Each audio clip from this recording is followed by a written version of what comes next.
Hello everyone. Thank you so much for watching. Watch this. I know that you've heard rules, financial rules all over the place, but there are some financial rules that you should reconsider, okay? Many of these rules we've heard over and over again, but they don't apply to everyone, all right?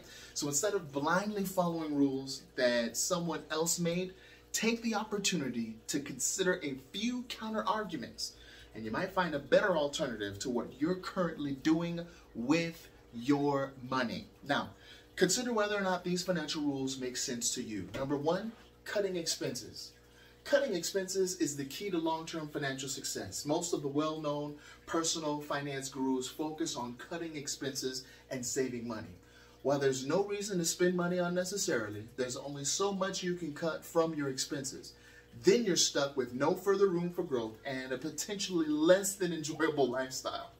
Few of these financial gurus mention the other side of the equation. What about increasing your income? After a certain point, it's much easier to increase your income $300 a month than it is to cut your expenses $300 each month for your bills. Take the time to trim your expenses to a reasonable level and then focus your efforts on creating more income. A promotion, a new job, or a second job can be easier to accomplish with less effort and grief than making further budget cuts at home, all right? And we can help you out with that. Leasing a car is always the wrong choice, right? Cars today last an average of over 11 years. That's a long time. If you like to keep a car until it's ready for permanent retirement, buying is the best option. However, if you like to get a new car every few years, leasing is much, much better. Now, there's no reason to follow anyone's advice on this topic. Pull out a calculator and do the math yourself. Be sure to consider all the expenses included with both options. Do the same exercise with regards to housing.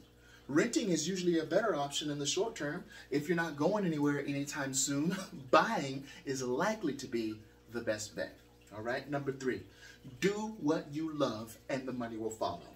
This can be a great idea if what you love to do can provide an income and you're good at it.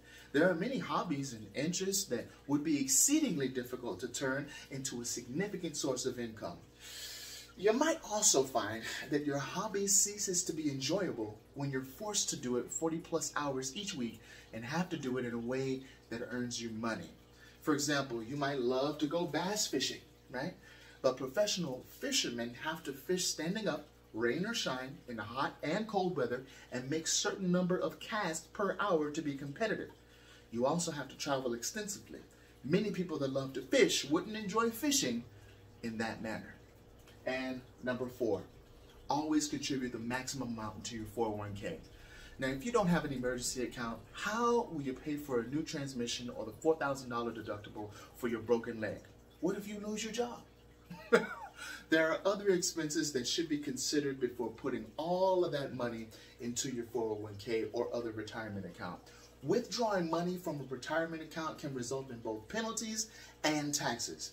You can't always put the money back in there either, okay?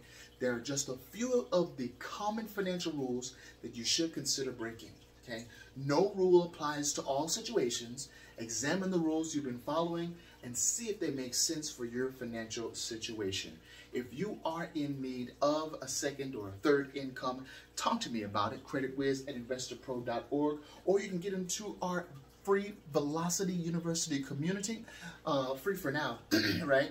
It's free for now, where we teach you real estate investing, velocity banking, of course, financial fundamentals, and we also get into private equity as well as acquisition entrepreneurship. That's buying businesses that are already cash flowing significantly. Let me know what you think down in the comments below. Again, the email address is creditwiz@investorpro.org. Get with me. You guys take care and God bless.